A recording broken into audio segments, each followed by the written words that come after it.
Ce matin, je suis tombée sur un article concernant l'affaire Tariq Ramadan où Hind Ayari évoque finalement un viol le 26 mai 2012, soit 2 mois après la date qu'elle avait d'abord énoncée. De plus, elle ne le situe plus du tout au même endroit, mais à l'hôtel Crowne Plaza dans le 11e arrondissement de Paris. Une inconstance dans ses déclarations qui irrite l'avocat de Tariq Ramadan. En parallèle, la demande de remise en liberté le 22 mai a été rejetée, mais également, encore une fois, sa demande d'expertise médicale. Alors, j'aimerais partager avec vous une pensée qui émerge en moi depuis un certain temps et qui me semble plus qu'urgente de partager, de propager et de mettre en lumière. Pro ou anti-Tariq Ramadan, l'heure n'est pas au débat, mais à un minimum d'honnêteté. La justice ne traite pas cette affaire de manière juste, amenant Tariq Ramadan à marcher avec un déambulateur, une sonde urinaire, à s'éteindre à petit feu et ne pas subir le traitement lié à sa sclérose en plaques comme n'importe quel humain est en droit de recevoir dans le pays des droits de l'homme. Il sera entendu le 5 juin par la justice française. Ma question est la suivante. Dans quel état ? Le 6 juin, Hind Ayari sort un livre qui, nous nous accorderons pour la plupart à dire que, victime ou pas, cet opportunisme semble plus que flagrant.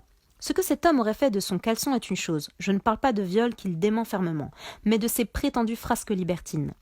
Ce que cet homme a fait pour la communauté en est une autre. Et ce que je vois ici, c'est que définitivement nous sommes totalement voués à oublier le bien, alors que nous n'avons aucune preuve du mal dont on l'accuse. S'il a eu des relations sexuelles consenties avec d'autres femmes, c'est à lui qu'il a causé du tort. Quand est-ce qu'on arrêtera cette hypocrisie qui est de vouloir sacraliser un personnage public au point de le croire asexué et exempté de défauts et péchés ? On commet tous des péchés. On a tous nos cadavres dans le placard, qu'on soit public ou non. On est tous imparfaits. Certains reprochent une hypocrisie dans son discours car à côté il se doit d'être irréprochable. Mais à cette allure, personne dans ce monde ne prendrait plus jamais la parole si c'était le cas. C'est difficile, mais essentiel de savoir distinguer l'humain du personnage. Un coiffeur qui prend soin de toi et te donne les meilleurs conseils n'est pas toujours celui qui aura les plus beaux cheveux. Je sais. Oui, je sais que c'est difficile de se dire cela car il s'agit de religion. Mais en matière de religion, justement, nous devrions nous rappeler que le seul homme parfait était notre prophète. Ceux qui prennent la parole dans nos mosquées, dans nos associations cultuelles, dans nos instituts, portent tous leur lot de culpabilité et de tort. Nous serions écœurés à l'idée d'en apprendre le quart. En réalité, nous n'avons pas à le découvrir, nous n'avons pas à exiger d'une personnalité publique qu'elle soit exempte de défauts pour légitimer qu'elle exerce ou s'exprime sur un sujet dans lequel elle excelle et qui fait évoluer nos foyers. Et je n'appelle pas cela de l'hypocrisie, non, j'appelle cela du réalisme. Ce que je trouve hypocrite, c'est de se voiler la face sur tant de choses. En réalité, on se tire une balle dans le pied à raisonner ainsi. La communauté s'est séparée en 3 groupes dans l'affaire Ramadan. Ceux qui le fustigent ouvertement prêts à lui cracher en plein visage, ceux qui le soutiennent fermement sans la moindre hypothèse d'une possible culpabilité, ceux qui se taisent. J'ai communiqué il y a quelques mois à cet effet car beaucoup voulaient connaître mon positionnement lorsque tout le monde y allait de son avis, de son jugement, de sa condamnation, de son accusation, de son innocence et de son « j'ai une amie qui l'a vu un jour et qui m'a dit que… » Ce que j'ai communiqué n'a pas changé. Cette lapidation médiatique, quel que soit le personnage, ne fait pas partie de mes valeurs.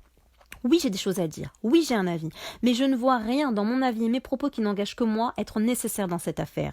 Je suis essoufflée à l'idée de voir qu'on a vite oublié ce que cet homme a fait pour la communauté française, ce qu'il a fait de bien en public comme en privé. Non, ceci n'est pas un plaidoyer en sa faveur.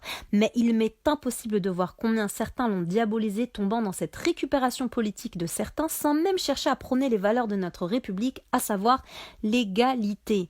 Tariq Ramadan a-t-il un traitement juridique égal aux autres ? Non, c'est ce point-là qui me dérange profondément. S'il est coupable de ce dont on l'accuse, il aura la sentence qu'il méritera.